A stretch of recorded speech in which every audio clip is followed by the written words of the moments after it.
Good afternoon, everybody. Welcome back. Over to you, Chair Harrington.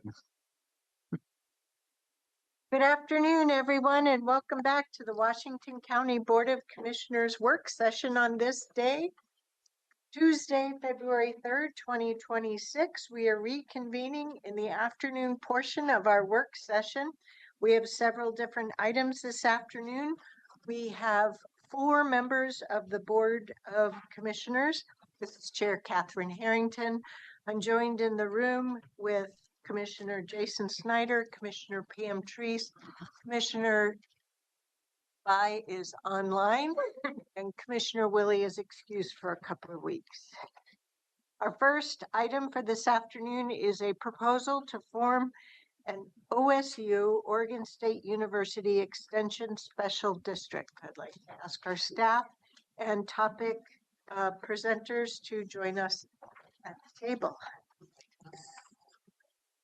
Good afternoon, Commission. Thanks for having us. My name is Ann Ober. I'm one of the Assistant County Administrators here, and I've been working with OSU Extension Services over the past couple of years. I'd like to start by just doing some introductions of those individuals on the table and then talk a little bit about how the county ended up here today, and then we'll pass it off to OSU. So with that, do you want to introduce yourself? Hi, my name is Nadine Menashe, she, her. I'm the Administrative Office Manager for OSU Extension here in Washington County. Hi, good afternoon, everybody. I'm Angela Sandino. I'm the Regional Director for OSU Extension. I serve Washington County, Clackamas, and Multnomah. And Washington County has a long relationship with OSU Extension Services, far longer than my experience here at Washington County. So for the past 2 years, I've been having conversations with this team about how they move forward with a more stable funding source. As you know, we've been making reductions in budgets across the board for the last 5 years. That has not been without notice from our OSU partners, where we've had to also make those reductions. This last year, we had a budget of $352,000 that went to OSU, plus we subsidized the rent for their facility. And so in those conversations, it came up that there was interest in forming an independent district away from the rest of the county services. Staff is agnostic, I think is probably the best way to say this. We have not actually included this in any of our conversations about the revenue generating portion of the work we've been doing, though it comes at a similar time. But we wanted you all to have the information to be able to have direct conversations with the team. So with that, I'm going to hand it over to OSU. Okay, thank you. All right. So first I want to thank Ann. I want to thank FISA because they've been wonderful to work with. And this opportunity to present to you today is very exciting for us. It's a long time coming. We really are here to seek your authorization to determine if it's viable for us to go forward with asking the voters for a service district. We want to present to you what Extension does in Washington County and across the state so that you're all aware of that. And basically, what we could do with even more stable funding and how that would make Extension even a better community asset. So with that, we'll turn it to the next slide. OSU Extension is truly local. We are present and active in every Oregon county, working directly in communities to fill local needs. Our role is to connect Oregon State University's research and expertise to the real day-to-day needs of residents, businesses, farms, and families. Many of you have the opportunity to visit our local office here on Cornell and 169th in Beaverton. It's a vibrant and spacious home where all of our work in the county stems from. We're also lucky to benefit from other local resources like the Matson Research Forest near Hag Lake, the North Willamette Research and Extension Center just south of town, and all of the infrastructure that OSU has in the metro area, from academic programs to alumni relations.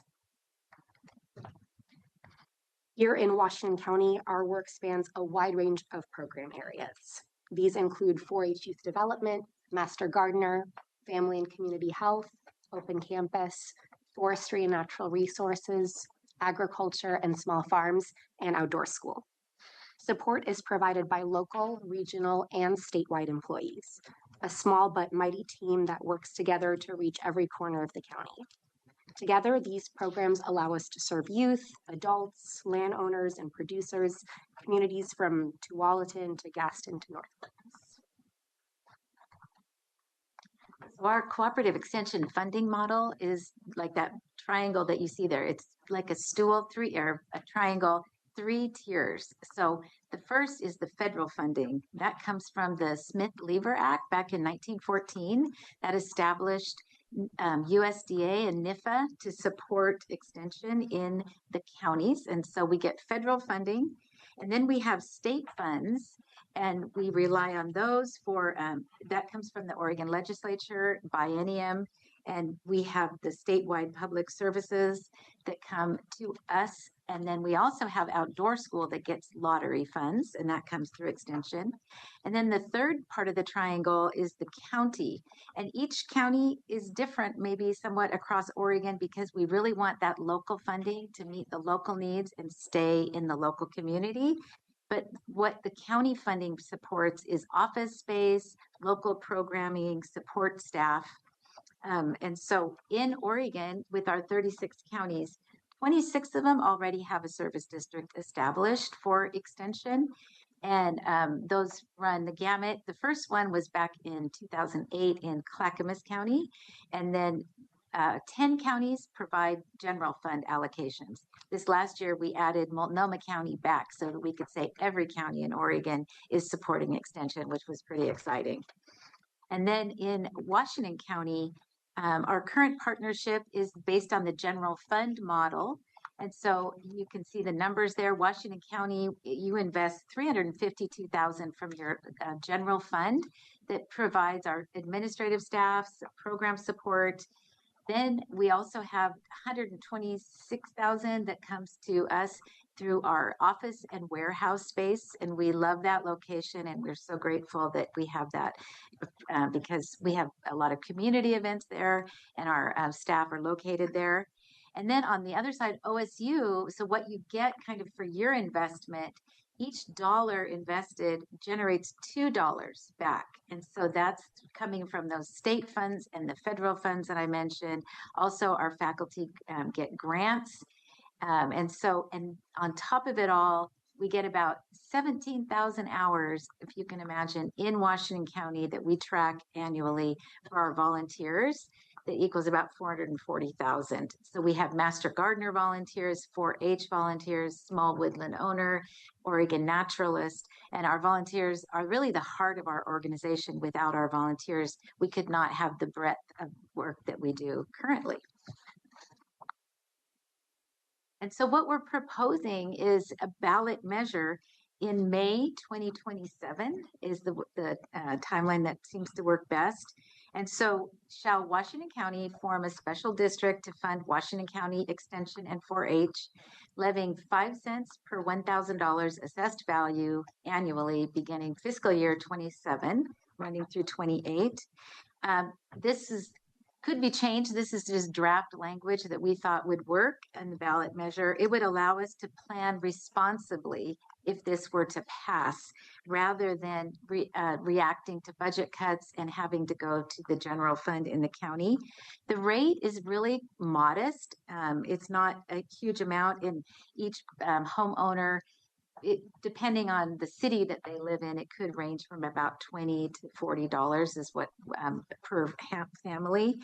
It's not a new service, and so we're not asking the county to do something that's new. We already are here, we're reliable, and we have great support.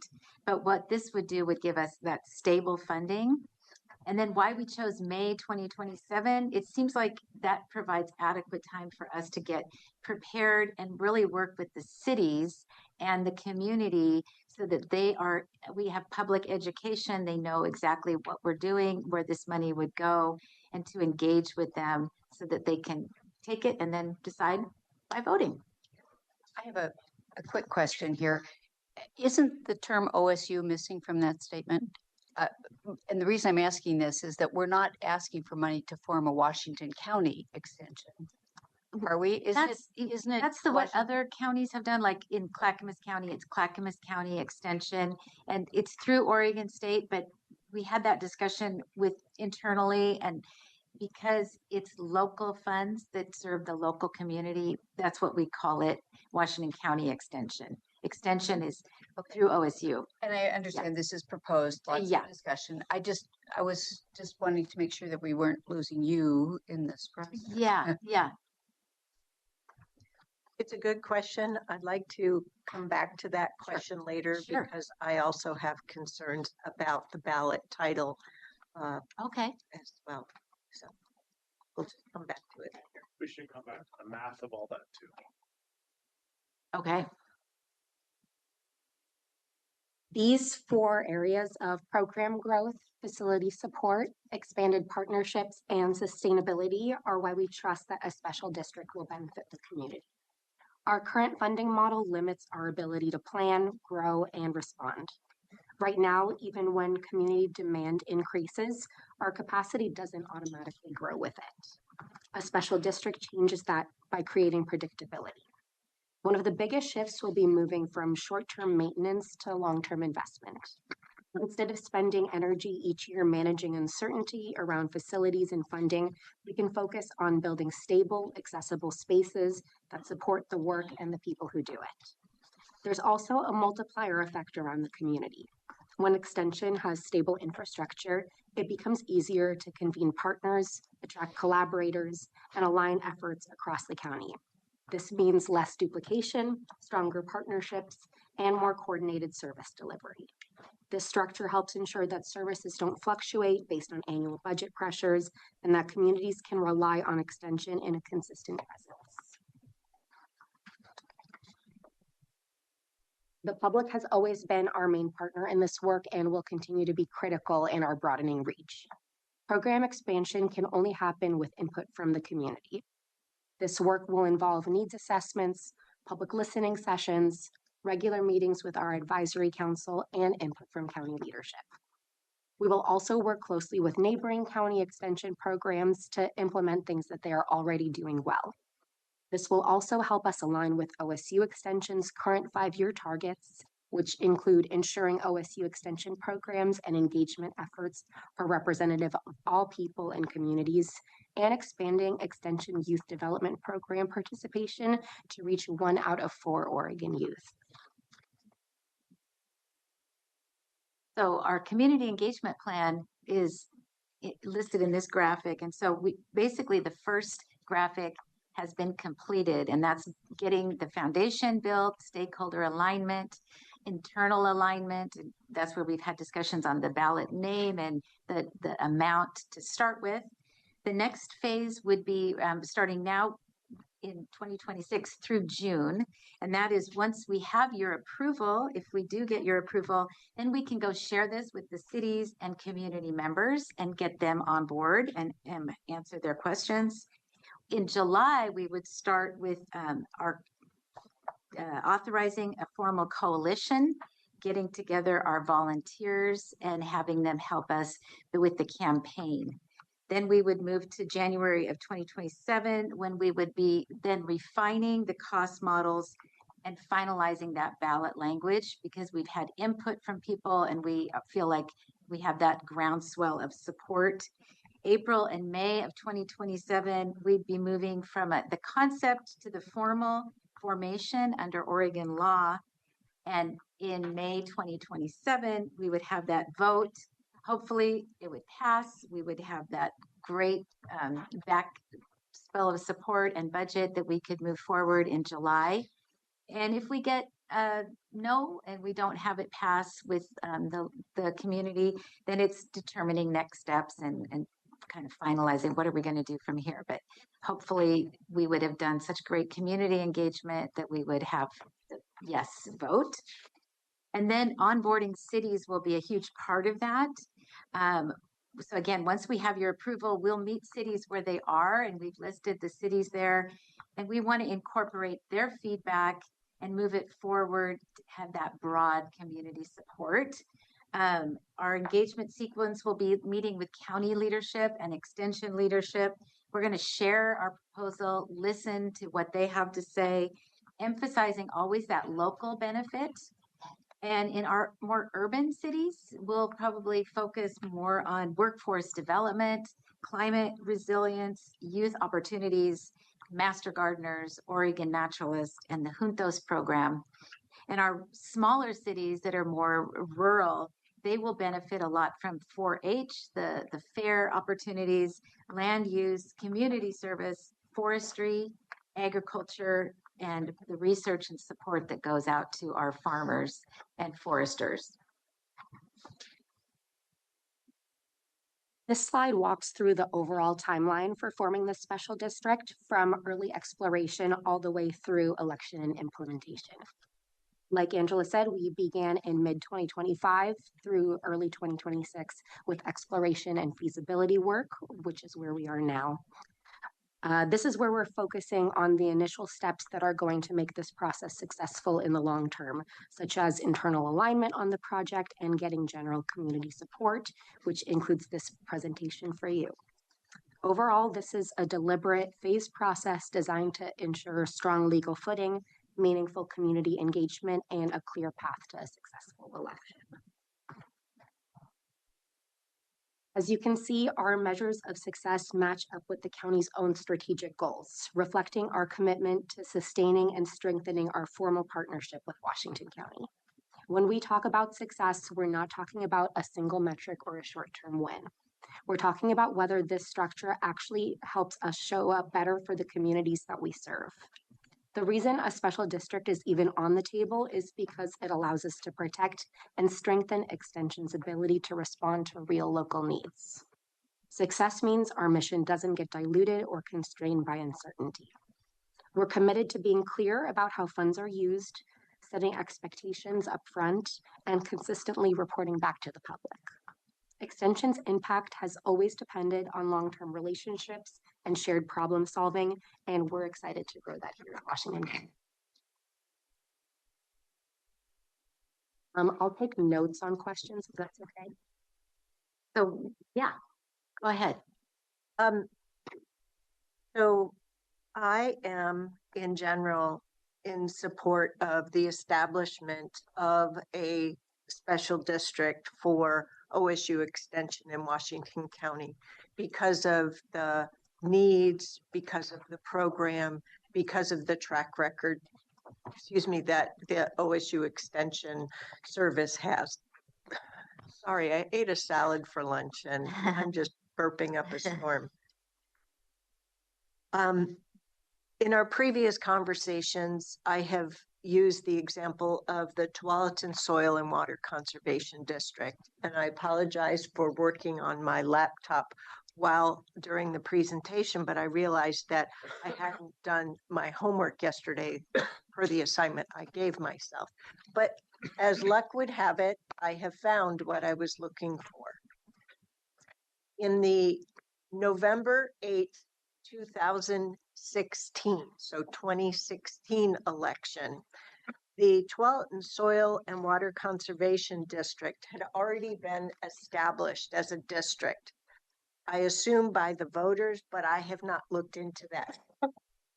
But if we go to the voters pamphlet, which is available on the Washington County Elections Archive for November 2016, I said 2016, Yes. Yeah. right? Yeah. Yep. What I recalled is measure 34-269. And the question was, shall district adopt permanent rate limit authorizing levy of up to 9 cents per thousand assessed value beginning fiscal year 2017-18? So that is what the goal that I have is that you go to the voters, get permission to form the district, and since you can't have more than one item on a ballot title, have a second question is of shall the established district adopt a permanent rate limit authorizing levy up to, per your proposal, 5 cents per thousand of assessed value. And so that's the I'm a layperson, a generalist, not a specialist. So with that as a context, what I really need the assurance of is that you've worked with legal counsel that has explored the proper election steps to establish a new district and to levy the taxes. Because I haven't talked to any of my colleagues, okay? But what I've been looking for is that you establish a district and that it's independent of us. So we're not essentially the board for that service district, and that it changes the question, because I can just say from my experience on the Board of Commissioners, the county government is pretty darn complex as it is. And because of that, we also serve as the Housing Authority Board of Directors, but because of good practice, the establishment of Clean Water Services as a separate municipal entity with this shared board is just a lot of work. And I want to really support an effort that achieves your goal of having a 5 cent per thousand or some other analyzed permanent rate, and that we can, through our authority as the elected county, ensure that that gets referred to the voters. And then leaving all of the campaign efforts towards the objective group involved with OSU Extension and any other outside elected championing. So that's a very long-winded way of letting you know that I believe I support your efforts, but I am not a lawyer, and this needs to be done well. Yes. So if I could just have you answer my question of, is what I've described and what you've described just two ways to meet a similar but different objective?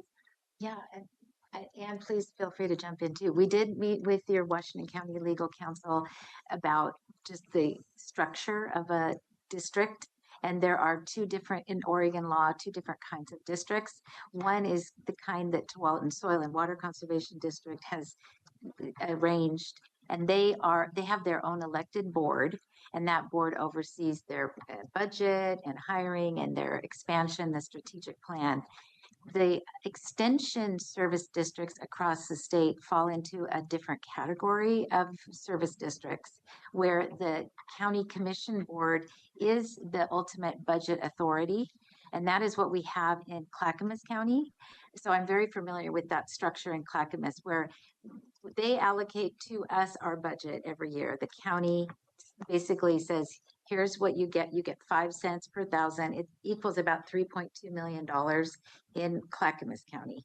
And then we take that, most of the money goes for salary. And then the additional money we've been putting together for like a building fund and for different programmatic expenses. And so then we present our budget to them every year. In May or June, they approve it and we just move on. And so they're not involved in day-to-day operations. The OSU is running all of the staffing. We basically write a check to OSU, and OSU is the employer. We're not county employees. And so I'm the regional director. I'm making the budget authority. I'm sharing that with the commissioners, and they just say, keep doing the good work that you're doing. Our reporting to the county is also aligned with their strategic plan. And so we always want to make sure that our faculty are helping the county meet that strategic plan. And so I think Just described as a county service district. county right? service district. Okay. Yes, And the distinction with Walton in your answer to the chair, yes, that would be just a special district. yes, Just so we know which two types of legal entities. exactly. Thank you. And are there I always need that Yeah. distinction. So, thank you for helping me with that. Well, That's, I think, where the Washington County extension that came in, because it is a county extension service district that is under the umbrella of OSU, but it's really the county is our governing body. That's what you're coming and proposing. Yes. Okay, so I'm clear, and I know Commissioner Treese had a question on that. I have a couple different questions. please. Thank you for explaining to me why this ballot measure is written in this manner. Yeah. The first question, and this can just be yes or no, are there other counties in the state where your extension service is a special district, not a county Service district. service district? My understanding is all extension service districts are county. Okay, then the next question really comes back to Ms. Ober and Ms. Angie is what is the degree of impact on our staff and on the board? And based on where we are from a budget standpoint, that's my responsibility is to look back and say, okay, what is the impact here, and have we done that analysis? so if we are interested in going down the path of having this be a county district instead of being an independent district, it will have an impact on our finance team and it'll have an impact on all of you. We can put together a proposal if that's something that the board would like more information about. We did have initial conversations acknowledging that currently you all seat as, I believe, 4 different districts during the budget season. So this would add an additional seat that you would all be meeting as in order to set the budget and for the transfer. But this one would be county-wide. Correct. County. And the others are more specific to areas, Yeah. street lighting and that type of thing. Yeah. But before, can I interrupt, please? So part of why I got really confused is because the ballot question that you have, well, on slide 4, you say 26 counties have a service district. But then on slide 6, with the proposed ballot language, it says form a special district. 2 different ones. So as we talked about, and Alex, please, I always need legal to set me straight. It's county service district and then special district. So TVWD is a special district. Tualatin Valley Soil and Water Conservation District is a special district. You're looking for a county service district. Yes. So it says form a special district. I think it should read on that slide, service district. Okay. Okay. I'm sorry. I needed to make sure I was on the train that's going down the track, not way back there with my own little engine that could. No, that was excellent clarification. I do think that if possible, could get some direction from the board if you would like us to come back to look at those 2 options so that you can discern the difference in cost to the county between those 2 options. The other question I'd have in that is if we were to go with a county service district model, can the county be reimbursed through that assessment process for work that we need to be doing as well? That's another, you don't have. Absolutely. That's going to be It one will of the be big included. differences. Yeah. If it's a special district, the extension service and this unit of budget would probably not pay internal service costs to the Right. county. If it is a CFP county and service others. district, it would. Yeah. Those are important considerations. And that's why I'm asking the question whether or not it can be reimbursed. And the other thing is, it's my understanding that our taxation assessment and taxation department still handles all the special Correct. district work, no matter if we get reimbursed for it or not. Correct. So I just want that on the table as well as we move forward. So as you continue to discuss in either of those models, specifically if it's a county district, any reporting that, like from a governance, financial management, that you would like those questions answered between us and the OSU team to come back with more information, just so that you feel grounded from moving forward on a governance and fiduciary standpoint. That would be helpful just as you're discussing. I would really appreciate at least a laundry list, so to speak, of that, because I'm thinking about how with the annual financial audits, all the different components, component units, um, you know, does this levy on slide 5, it talks about historically, Washington County has made an investment of $352K, and in addition, the $126K lease. I refer to it as the lease for the office and warehouse. So would this proposal of 5 cents per thousand still expect those, or with having this, have we freed up any general fund obligation if there was, Correct. just dotting all those I's and crossing all those T's. One of the main objectives here, right? Exactly. Yeah, Moving and us from the county general fund. yeah, the other, and Ms. Ober had touched on this, the other aspect that we've had very transparent conversations with our OSU partners is just our budget situation, and also that connects with our facility situation. For members of the public who may be tuning in, let me just kind of talk about facilities and for just a bit. The county, prior to, I'm just going to use my starting here as the bench point because that's what I can use. 2020 had several no cost or free lease to very valued partners. However, there wasn't an offsetting revenue to facilities for those costs. And so what that does is it drives up the cost of county services or other services to allow for that free utilization.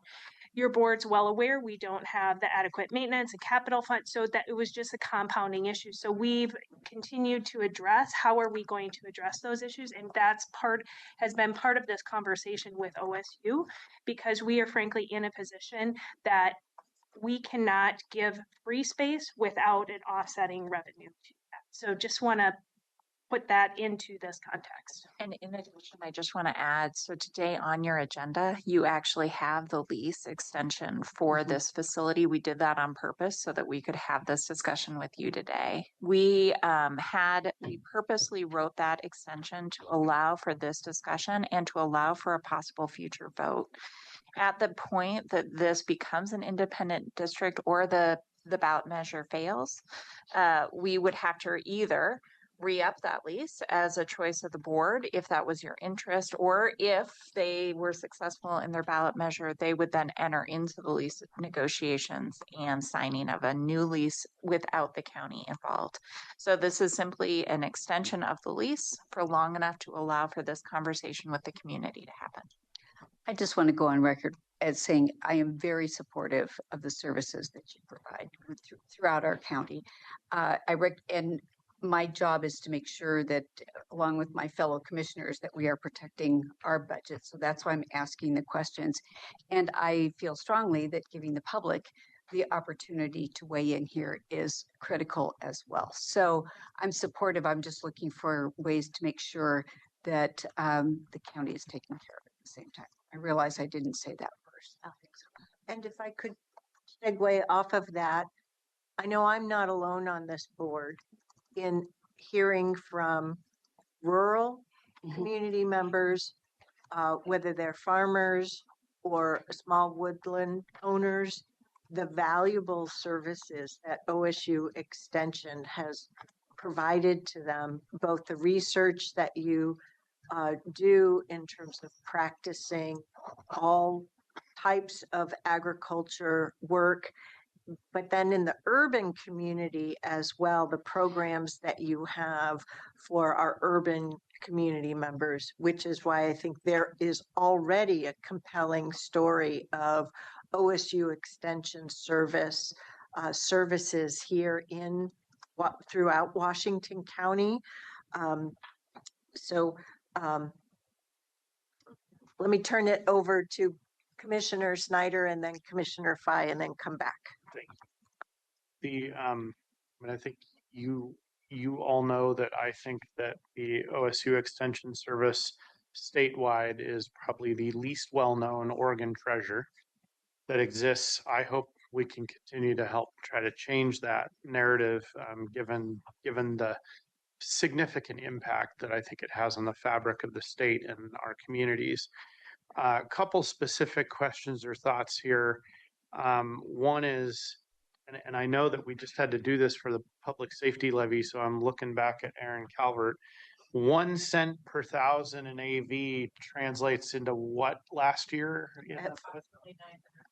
Okay. Yeah, so I was rounding in my brain to about 1 million, but okay, so 900,000. So that gives us an idea of what we're talking about budgeting here.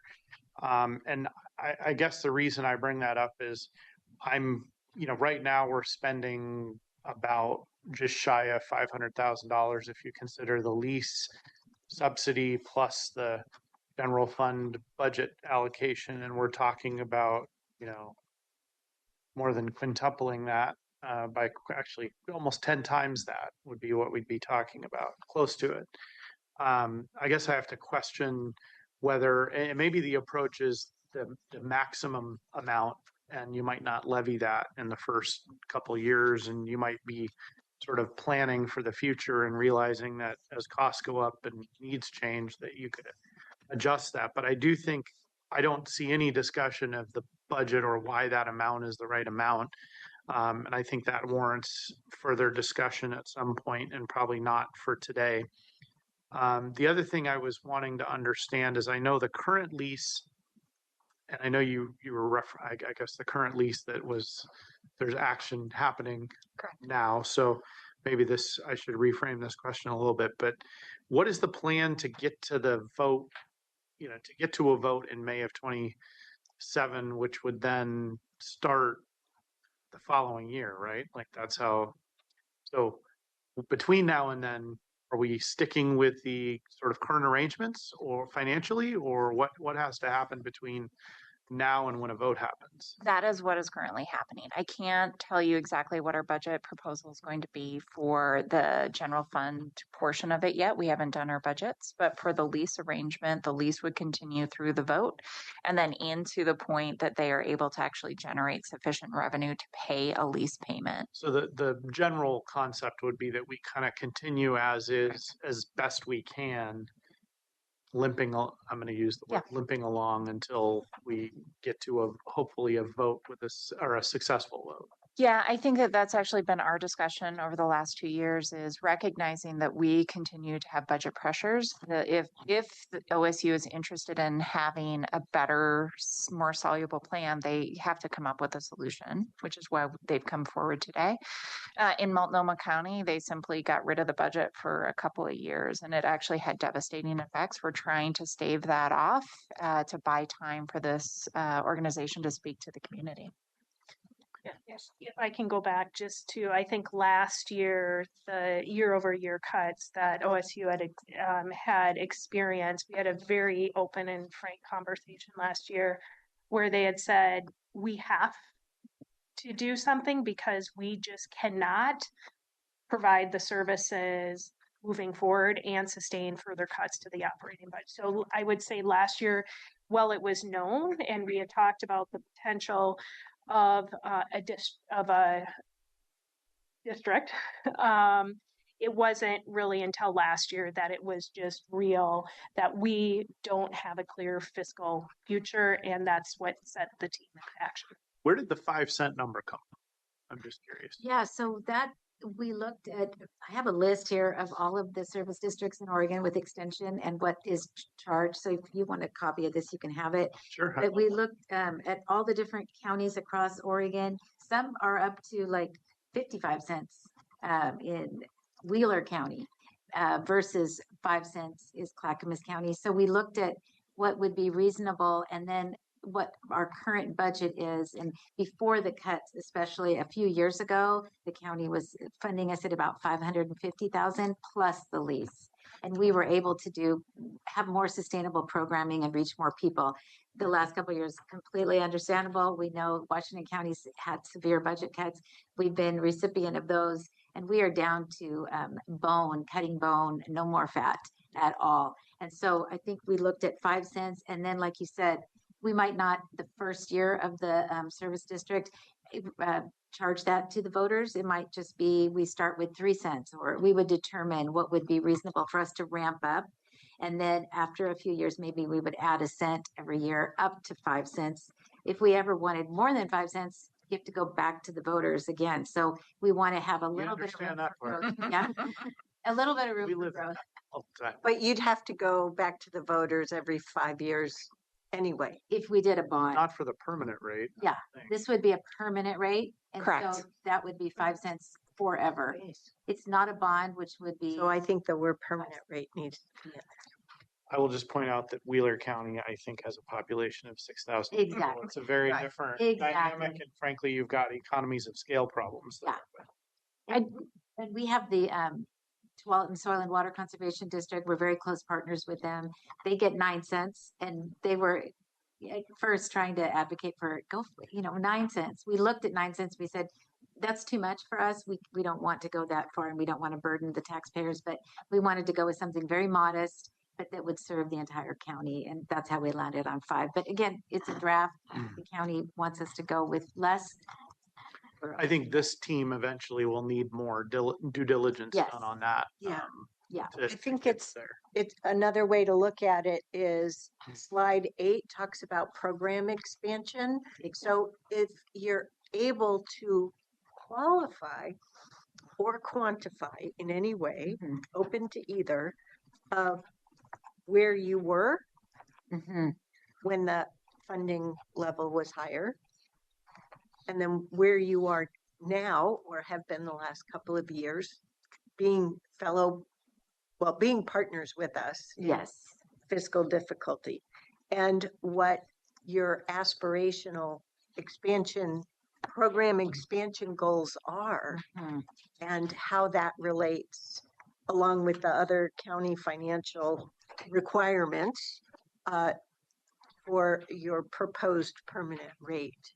So, yeah. Okay. Thank you, Commissioner Snyder. I was able to better articulate what some of my needs are based upon going around. Commissioner Fye, how about you?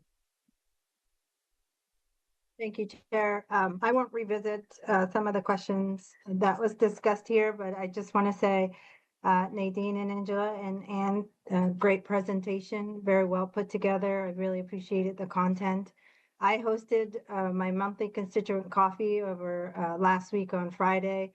And before we even had this board discussion, there was a constituent that was really advocating for this and celebrating the fact that we're having this discussion. So kudos to you all, and you've got a lot of supporters and allies. And as you know, this is a very well appreciated program and very well celebrated program in Washington County. I do support the moving forward. I want to just make sure I pin what Ann said. Moving forward to do the analysis to get to this level of having a valid language and a sort of something to ask to the residents. I was wondering about the 5 cents, so I'm very happy to hear the board ask that question too, because I was wondering why 5 cents, or is there more? But I'm looking forward to it. Yes, I support this, and I think there's more conversations that we need to have and more analysis that needs to be done. In general, there is a prosperity conversation happening, and the fact that a lot of residents and a lot of us are struggling financially out there. And there was a community polling that was done here. This board heard and got a robust presentation around, what exists, the reality that exists for some of our residents. And there is a financial crisis, and people are having a hard time with the cost of, water and electricity bills increasing, let alone. So I say that to say we need to be really understanding and be clear with our intentions and what this means economically to the residents. So I hope that I was part of the public safety levy that we just renewed, replaced. And we were very thoughtful. I really appreciated that process, and I say that to say because there were multiple touch points to check in with the communities, and I don't know. I try to read the slide that had the layout of the process through from now to celebrating at post-election, and I didn't see any of. I saw a lot of I have questions about the informal piece about the touch point with the residents. Does that mean polling? How do you intend to actually get ground, level setting feedback from the community so that you're going in with eyes wide open? And then in general, I'm not big on rushing things to get things to voters. I'm pretty intentional about slowing things down, and I don't know why May 2027 and why get board approval? Like, could the future board be the one that decides this and have that The future conversation? board So would decide this would be May of 2027, not 2027. Well, no, wait. No? Let's Oh. all get clear on the presentation. There are two essential timelines. mhm. Slide 5, I think it is. Wait, 1, 2, 3, 4, 5, 6, 7, 8. Slide 9 has the community engagement plan, which is perhaps part of what Commissioner Fye is curious about, is if there would be any community polling relative to this. And then slide 11 has essentially a referral timeline that talks about in fall of 2026 to finalize the ballot title and explanatory statement with county council, and then starting the campaign infrastructure. So I think this is, though we didn't allow time for a real thorough walkthrough of this timeline, it's looking to me like the referral would happen before the end of this calendar year. Even though the deadline for that would not be till March of 27. Correct. Right, because usually when entities know they're going to be targeting a election referral, they do so earlier to help all the other parties involved. So that's what I caught out of this, though we can certainly come back to it in our follow-up presentation. We can add it to the memo, just what the timeline would be, but typically I believe it's 3 months in advance of the election is the deadline. So if we wanted to do that sooner, we can get legal representation on that. The other legal question that I think needs to be asked, and I was just sort of trying to work through in my own brain, is does this commission have the authority to place, I know we can place a county service district on the ballot. I know we have that authority, pretty sure. Mhm.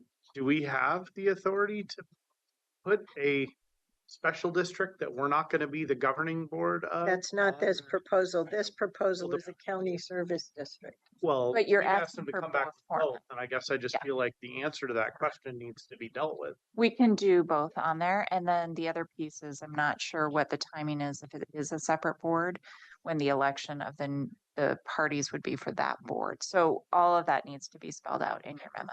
But so let's be clear though, the presentation today was for a county service district. Okay, that's all. So there would be additional work, because if there's going to be a special district, then they have to be able to handle the expenses of elections every 4 years, staggered with their board of directors. We would not I don't be think there. that's a good, I mean, I'll just say, like at the outset, I'm comfortable with moving forward as it was proposed as a county service district. I heard others questioning whether that I was the right asked. approach. So I think we need to also know whether we have the legal authority to even do some of that. Yeah, and I think we would need to go back and take a look at that, because under ORS 198, I don't know if this would qualify as a special district necessarily, but I don't think we've addressed that question. Okay. So I know I have some next steps that I'll be summarizing, as well as the board, a summary of the board discussion. But let me first ask if there are any other board questions or comments so I don't get interrupted later. Go ahead, Commissioner. Is Street. Commissioner Fye finished? Her microphone's turned up. Thank you, Commissioner Trees. Yes. The last point I want to make is that I am going to be very interested in understanding what our cities and the municipalities' perspective is on this as well as we move forward. That's final. Yeah, which before leaving this room, if we look at those two timelines, one with community engagement plan and then the other more ballot referral kind of timeline, could you remind us where the community engagement would be? A different slide talks about engaging with the cities, but could you remind us when that would fall into this community engagement plan? Definitely. So we were thinking of, it's February 26th right now and moving through June 26th to be communicating and meeting with the city managers and the city councils, possibly city mayors, depending on each city, so that we could, I don't know if that's possible, but I'd say You're gonna city want to mayors, meet with yeah, the and mayors. councils. Yeah. okay, city mayors and councils. Yeah. So that would be, I think we talked about beginning in March, and then moving to June. So I think what I would so I think the board is interested in seeing further fleshed out. We know there's a history of, fiscal needs. We know OSU has a track record, but I think in no particular order, there are a few things that I would suggest for the board occur. One is, and I've asked Ms. Angie to do this in the past for the board. If you could correct your current presentation that is in the record and make those corrections so that on slide 6, the proposed ballot language is clear that it's a service district versus a special district, as well as on slide 7, why a service district. That way, we've had the benefit of it through the discussion, but if anyone pulls down the presentation, they can have it accurately. Then we've asked about further financial information for something like this, not only for Washington County itself, but towards your program expansion and the finances around that, what your ramp might look like, things of that nature. And then be real clear on the timeline on slide 11. Having a proposed target for referral is really something that we have to, as no matter who's sitting in these seats, really need to be focused on. And we already know that the new Board of Commissioners in 2027 will need to refer the enhanced sheriff patrol local option levy for renewal or replacement in that calendar year. So they'll be busy with that as well. So thank you, Commissioner Snyder, for reminding us what 1 cent per $1,000 of assessed property taxes does bring. I think it would be helpful to have that in the next presentation as well, which brings me back to, I know we have very full agendas. And we very much want to ensure that Ms. Ober and Ms. Angie, under your leadership, that staff is able to give us a good sketch, right? It doesn't have to be absolutely concrete dollars and cents, but just a good scoping of the needs that Washington County would have in forming a Service District, trying to make sure I use the right phrase, and what that means for success for 5 years, 10 years, right? Eyes wide open. And that information, from my viewpoint, isn't a reason to say no, but rather to demonstrate that we've done our due diligence. That is all. And so then we can have the full commission discussion and lay a solid foundation for your work going forward. I want, on behalf of the 4 of us here today, say thank you very much for the work that you've put into this. I think there's, as you've seen, there's clear support to continue scoping this out and figure out how we might move forward. But we need to make sure that we've got a full enough view of that to pull any lever one way or the other. Does that seem fair? Absolutely. Very clear, very fair. Okay. For your support. Well, thank you and keep up the good work. Thank you. Thank you. All righty. That brings us to the end of that topic. Next, we're going to move on to the 2 agencies plus a service district, Washington County, the Urban Road Maintenance District, and Clean Water Services Cooperative Management Intergovernmental Agreement Update. And thank you all for not using 3-letter acronyms and all of that. It's really great. We'll turn it over to you, Director Roberts. Sure, that'd be great. Thank you, Chair and Commissioners. We're excited to be here today to report out on the status of almost 2 years of collaboration with our partners at Clean Water Services, working to update our kind of cooperating IGA that was last updated about 20 years ago, 21 years ago. So it's been a long time in the works here, but it's been a really excellent effort, a coordinative effort here between the 2 entities. And we want to just kind of walk you through a little bit of the process, give you a preview of what's coming, and then we'll be back to you in the near future to actually adopt the IGA. And as you noted, you'll see it apparently on your agendas in 3 different formats, one acting as the URMD board, one acting as the county board, and one acting as the district board. So, Well, that'll be a first for me at least. right. Yeah. Us too. So another one of those interesting things that happens by being the board for multiple districts that you were just talking about. Oh, we'll get to mix it up with a service district and a special district. Exactly.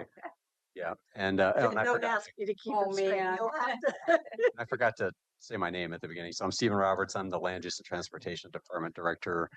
I'll let the rest of the team introduce themselves. Thank you, Stephen. Joe Gall, I'm the Chief Utility Relations Officer for Clean Water Services. And as you know, IGAs with our jurisdictional partners is in my portfolio.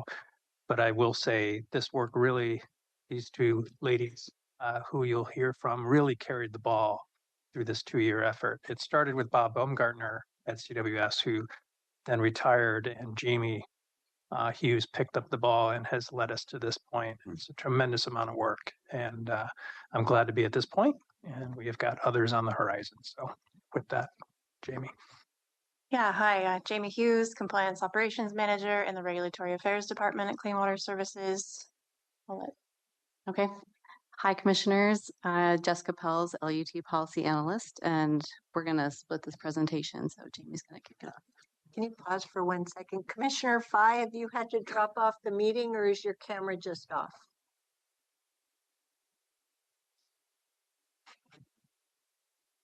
I'm going to assume she's dropped off the meeting. Okay, please proceed. Okay. So today we'll give you an overview of the IGA, the background about it, and why we're updating it now, process improvements, the outcomes, and then we'll leave it up to you for discussion questions.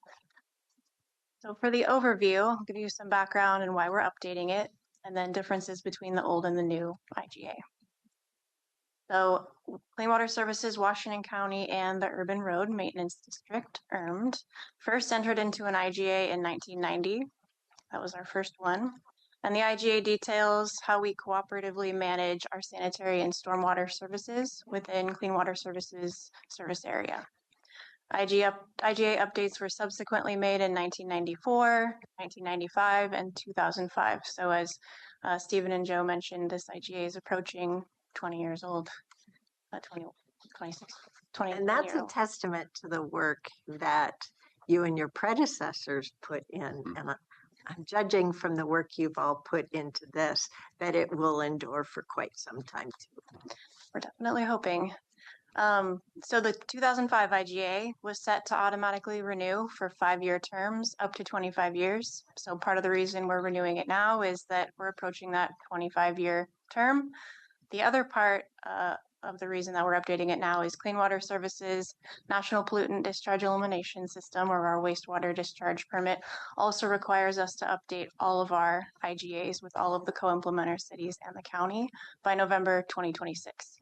So this being one of them, we kicked this process off about 2 years ago.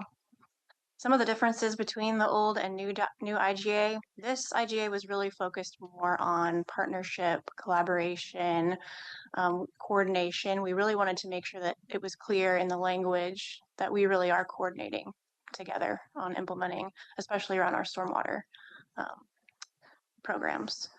It does carry forward many of the operating provisions from the 2005 IGA, but we wanted to add more clarity and detail, especially around roles and responsibilities, who's doing what, regulatory requirements, while Clean Water Services holds the NPDES permit and is responsible for ensuring compliance, there are roles that the county plays in reporting issues like sanitary sewer overflows or providing us information for our stormwater annual report that we have to submit to DEQ every year.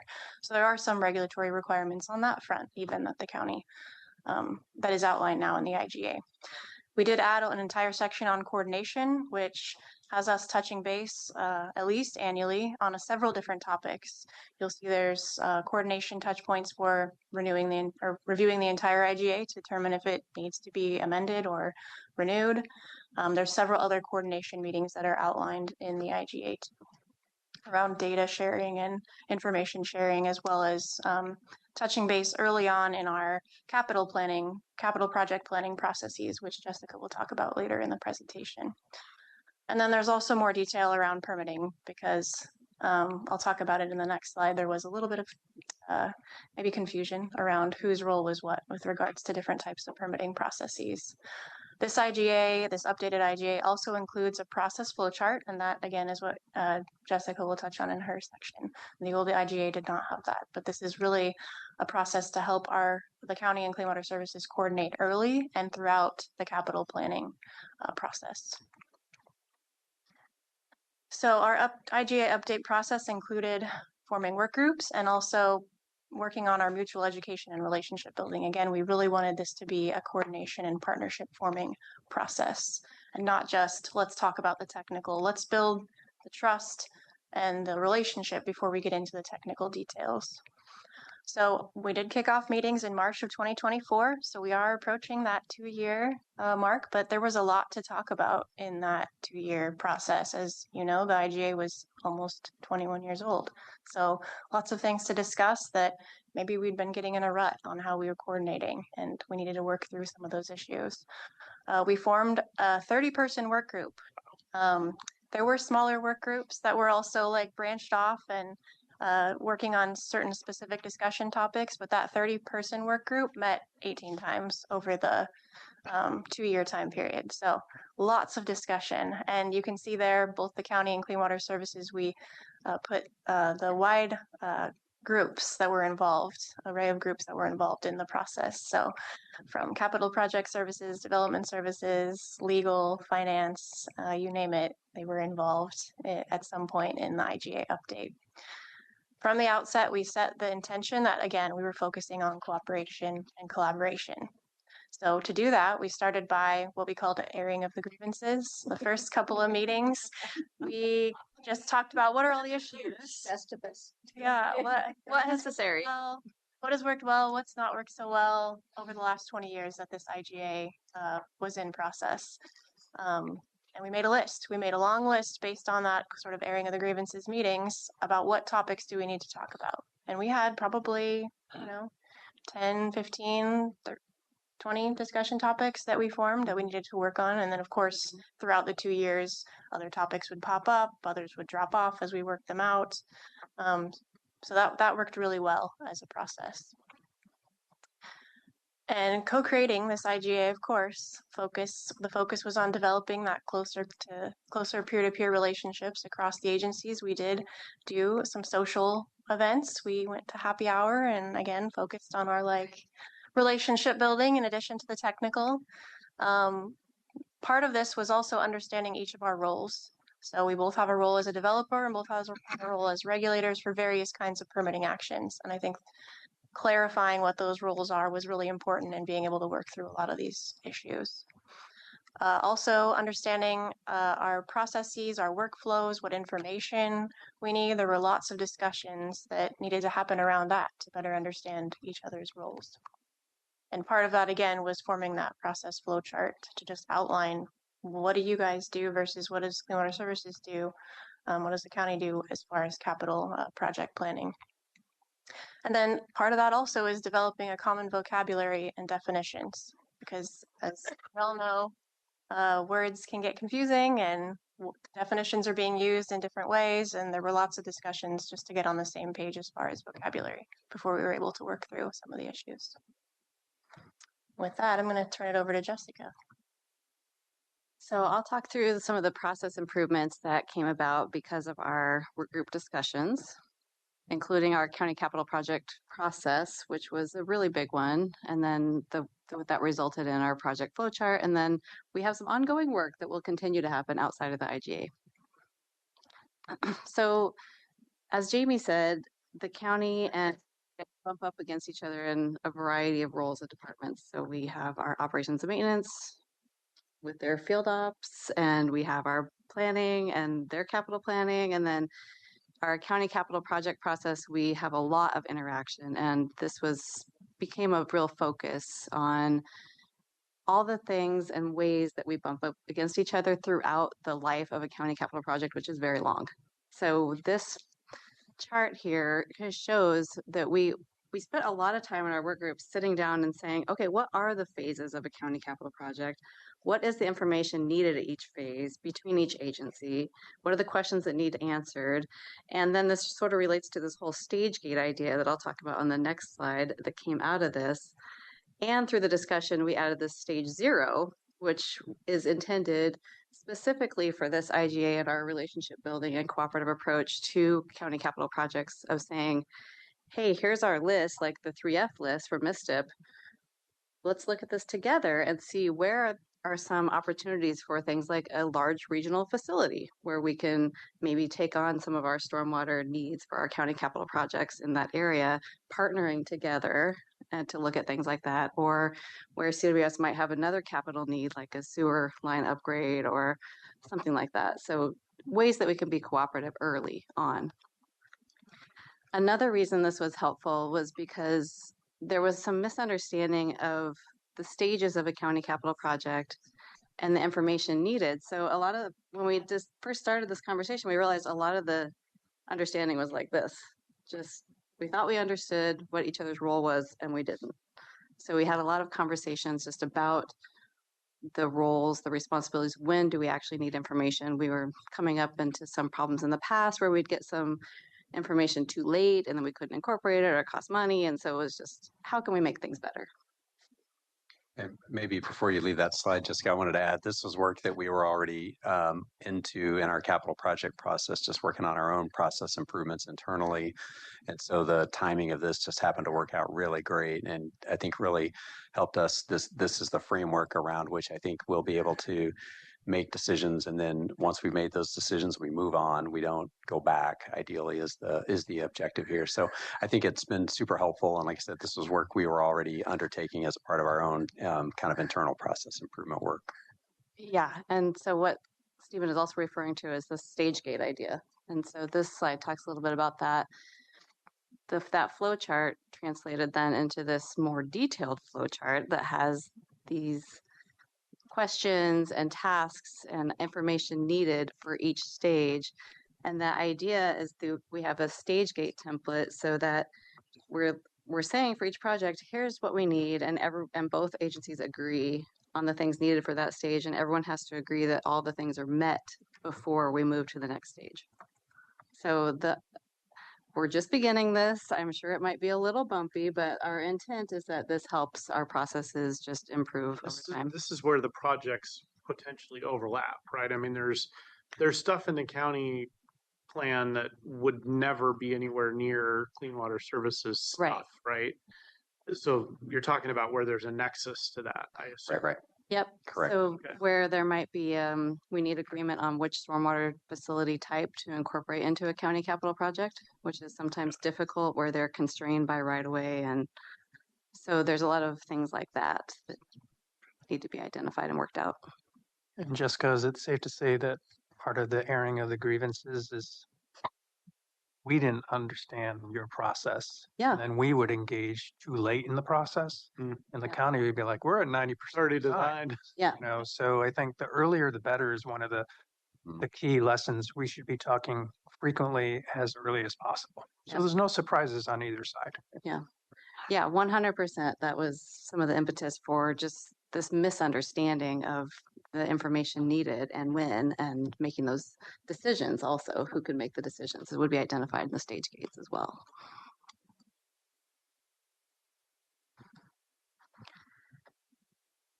So we got the IGA drafted, and through our work groups, we realized that there's ongoing work that is not necessarily need to be included in the IGA itself as far as our cooperative management processes, but that does need to happen in terms of our ongoing cooperation and partnership between the agencies. So outside of the IGA process, we are still planning to convene, and actually we are already convening some smaller work groups on permitting process improvements, and that's on both sides. Future partnership projects, and that is geared toward what I was talking about earlier with maybe capitalizing on our capital projects and a regional facility where we can get water quality credits or something like that where we can apply to our projects. And then transportation capital projects, stormwater standards, that is an interesting topic where, and this goes to where we have capital projects that are really constrained in right-of-way, and it's really difficult to treat the stormwater. So we want to look really carefully at what we can do in a more linear fashion that makes sense for capital projects, makes sense for clean water services. So we will be talking a lot more about that. So those groups will continue to meet, and we don't know how long that will take, but hopefully, another year, and we'll get some more things wrapped up, and those might result in MOUs or maybe IGAs. It's not determined yet. Okay, and then finally, the outcomes. So we're really proud of this IGA update. This has been a ton of work, and it has really resulted in good relationship building. I really feel like we can work through things as a team, and we know who to contact. The IGA focuses a lot more on the collaborative management, the coordination, and we have a lot of ideas for how to actually implement that now, which will be the next step in this process. It includes greater detail about roles and responsibilities and resulted in a framework for implementable process improvements, which we've seen with the attachment we have here, and then our ongoing work groups. And just an overall better mutual understanding of the agencies, along with the strengthened working relationship. So we're really happy with the process. Even though it took a long time, it was really worth it. Resulted in a really, I think, well done IGA that is really comprehensive. And then we're at our discussion questions for you. Does your board support adoption of the draft cooperative management IGA? And do you have any questions or need further information? And I think for next steps, I mentioned earlier, we'll be coming back to you for formal adoption. I think we're anticipating that could be early March. So we're working to nail down a specific date, but within about a month. All right, let me turn things over to my colleagues and start with Commissioner Fye.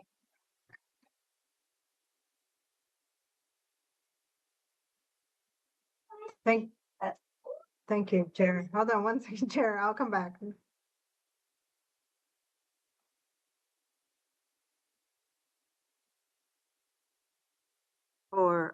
members of our viewing audience. Commissioner Fye is working remotely today. She has her hands full with 3 sick children. We thank her for being here. Thank you, Chair. One of them is, thank you, staff, and thank you for your patience. I do support. I was reviewing last week this material, and it's very well put together and very well thought out. And I can't imagine not supporting the adoption of the draft cooperative management language that you proposing. And I don't believe I have any further questions or need right now. But thank you. Thank you, Commissioner Fye. Commissioners Treaser Snyder. I'm just really impressed by the collaboration, and it sounds like the relationships that you all have enhanced through your work on this. And it looked like, just based on the number of people involved and the number of meetings, kind of a Herculean task that you all undertook. And just to hear that it both went well and that everybody's both learned and maybe figured out how to help each other or better understand each other's processes, I think is great. This is a good example of, and I'm going to use this sort of air quotes, big picture government working well together. I hope our community members feel the benefits of this for many years to come. I don't have any other questions. I'm supportive. I have a question. You mentioned one big aha was how coming in late to a decision-making process. Were there others? And I'm curious, and were there things that you kind of scratched your head and said, how did we not see that before?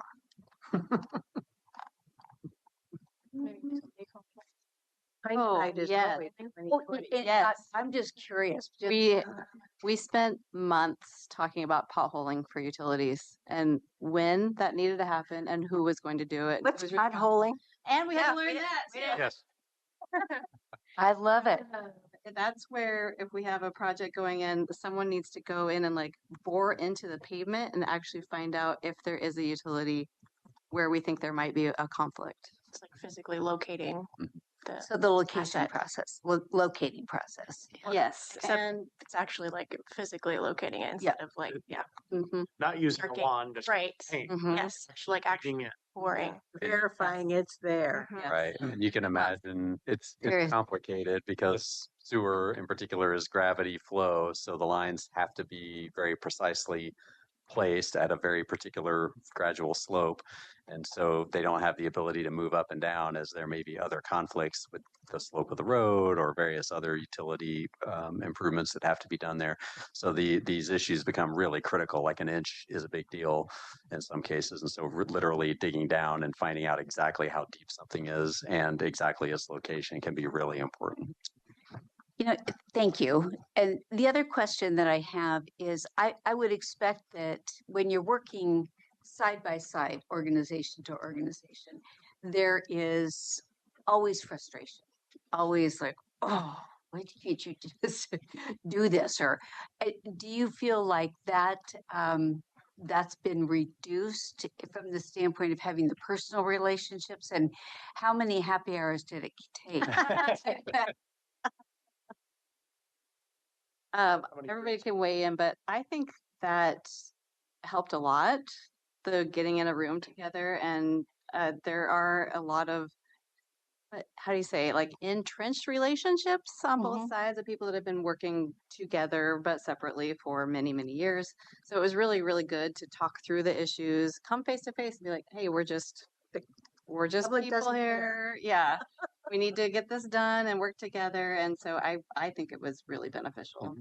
Yeah, I'll add, we did them in person on purpose. So we were in a big room, and actually more often I think the county came to Clean Water Services, but we also went to the county. So it felt like we were sharing space, and I think having those conversations in person helped to understand what the issues are. So Well, I thank you for answering those questions, but I also want to say thank you for the work and thank you for the recognition that an IGA isn't just words on a piece of paper, and that's, I think we go through so much of this in terms of writing down the conditions of working together that we forget about the actual working together. And it sounds like this this process had such a built-in piece of familiarity and co-ownership of the service to the public, and I greatly appreciate that. So thank you. Yeah, and I was just going to add, I think most of the folks who worked on the 2005 agreement have retired or moved on. So Yes. I think that goes back to the idea that, and one of the things that's built into this is more frequent reviews. And so I think the expectation is that we need to, this is a living document and it needs to be kept alive. And we need to make sure that we are continuing to stay in touch and not developing misunderstandings about what we think the common, the common intent or meaning of certain terms is. In an IGA, it can be sort of contractual, but this is really more about a partnership collaboration agreement. So one of the things I've been saying, I think it's really important in the IGA that it lays out sort of principles and processes, because there will be things that we just can't foresee 5 years from now or 10 years from now. But I think as long as we understand that our intent and our principles are collaboration and coordination and problem solving, and then we have processes for how to, ensure that we're hopefully trying to resolve issues at the lowest staff level possible, but providing pathways for those to escalate up if needed to a decision-making place. So I think that's really, to me, the primary takeaway out of, 30 some pages of paper. That's really what it kind of boils down to. And the one Washington County mentality certainly permeates here too. So thank you. The other thing I would say, this is a milestone or soon to be a milestone after 2 years, but the work continues after this. The real work is almost at least weekly as we do projects together. And I think the relationship's stronger. So as we tackle problems in the future, I think we'll benefit from that. So thank you, colleagues. Clear respect from the board for the work that you've done. Really proud of all the rolling up of your sleeves, getting to know one another, identifying issues for discussion and working through this. Really clear new foundational basis. I do have a question and a suggestion. Is this a two-way IGA or a three-party IGA? Yeah. There's because here's why I have this question. The county, through its various divisions in LUT, delivers county-wide roadways, right? From arterials to major collectors. That MISTEP program comes to mind. URMD is for the urban unincorporated areas for the neighborhood streets. And then there's Clean Water Services, which itself does regional work and local work. So how many ways Right. do we have? It is a three-party agreement. Oh, okay. Right. It is a three-party agreement. Okay. And it gets confusing because LUT essentially manages the URMD district, right? So service district, right? Right, exactly. County Service District. Okay. I may pass this test someday. Right. I know. I kept thinking about this as you guys were talking earlier. But yeah. So, Right before budget committee meeting. right. Exactly. So yeah, it is technically a three-party agreement. So that's why I was saying I think you'll see it in 3 different places on your various agendas as But your team is managing 2 of the 3 of those. That's correct. The AWS team is managing 1 of them. Right. That's correct. But involved in all. Yeah.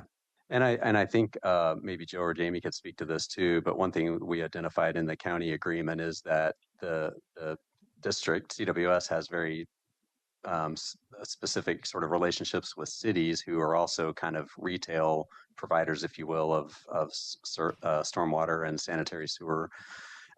Whereas in the county, CWS is both the sort of regional provider, but also the local provider. And so there are a lot of unique things about the way our agreement is structured that are probably different from most of the other urban cities, at least. Boy, you must have had some fun times in those work groups digging into which hat are you wearing at this point of the discussion. And right. And I think that goes back to the permitting. We mentioned that. So there are cases where the service or the CWS may be building a sewer line in the right of way and they need a county permit. So we have a sort of permitter relationship. And then there are times where we're building a capital project, but we need a site development permit from Clean Water Services. So we're kind of constantly in this position of seeking and granting each other permits for various things. And so again, we spent a lot of time just trying to help ensure that we understood, like you say, sort of what hat or what role am I playing in this particular project. And then in some ways too, I think one thing Joe and I in particular have really been stressing is how do we move beyond the idea that we're regulators when we're issuing a permit and thinking of ourselves in both cases as collaborators, really. I hope that concept permeates the Clean Water Services relationships with the cities. That's certainly the approach we've been taking, and I think is the approach that works better with some cities than others on a scale, but that's certainly our approach. Which goes to my suggestion, which sadly may create more work. Though I can imagine over all your different meetings, you have even more presentation slides than we've seen today. But I think it's important to, one, recognize the work, the accomplishment, but also really convey the story to the public that we jointly serve. And it goes to the words partnership and collaboration. And I know you've all heard me say this before, but this is not a business as usual IGA. This needs to be on our action agendas, and we may have multiple actions. Okay, now with your capacity as the Board of Commissioners, your capacity as the board for the Urban Road Maintenance District, or for CWS, that's fine. We can do all the appropriate motions and seconds, but I think it would be awesome if you have a presentation that really starts off with why, that benefit to the public we serve. Because what I have an appreciation for, that probably my husband at home, who turns on the same sinks as me and flushes the same toilets at different times, may not have the opportunity to appreciate because he's not tuning in today or sitting in this chair like I am. And I know you already have some of this really great material because I only printed off certain slides for myself. 4, 5, 6, 13. The fact that the work continues. If you have any pictures from any of the various meetings, but the word partnership and the word collaboration for the benefit of our public is really important for us to recognize versus just going through the formalities. And do feel free in the meeting where I'm hoping we can do at least 2 of these, and then we'll do it again on the CWS side, is feel free to have work team members show up for the picture taking opportunity, and so that can be highlighted both on Horizons and Pipeline, because this is a big accomplishment. A little celebration. Yes, absolutely. Oh, and I didn't say it. Yes, I joined my 3 other colleagues in supporting this cooperative management IGA. And beyond what I've already stated here, I don't have any further questions or information, and I'm not hearing any from my colleagues. So full steam ahead. Great. All right. And I did want to just reiterate too, just a real appreciation for all the staff from both agencies that have really, like you said, leaned in, rolled up their sleeves, and dug into this work. It has been a labor of love, I think, but yeah, it's been a lot of work. And so I really do applaud the teams for really getting together and working through this. Well, as I mentioned before, the fact that the current IGA has endured for this long is a testament to the 2 agencies. And I know that the basis of this IGA, there may be some tweaks in the future, but it's a rock solid foundation, and it too will endure. So thank you very much. Thank you for joining us today and all that work you put in. So at this juncture, we are going to take a 15-minute break until 2:45 unless the board wants to do differently, because from there we will need to move to an executive session. So board members, what would you like to do? Full 15 minutes, just a partial, or press on? Maybe 5 or 10 minutes. 10 is fine with me. 10 minutes. Commissioner Fire, you fine with 10? Okay. He's not coming back. Oh, that's right. You have to sign off now. I understand that. Oh, okay. It's an Okay, exec will do. session. Yeah, yeah. Okay, so so we'll take just a 10-minute break okay with our clerks? Okay, so we'll just take a 10-minute break and we will reconvene at 2:40. And when we do so, we will convene in executive session. So at this juncture, I'm going to ask for a motion to adjourn to executive session pursuant to ORS 192.660, sub 2, sub H, for the purposes of discussing potential litigation. So moved. Second. All those in favor, please vote by raising your hand or saying aye. Thank you. Any opposed? The motion carries unanimously 3-0. And when we reconvene, we'll be in executive session. See ya at 2:40 by that clock.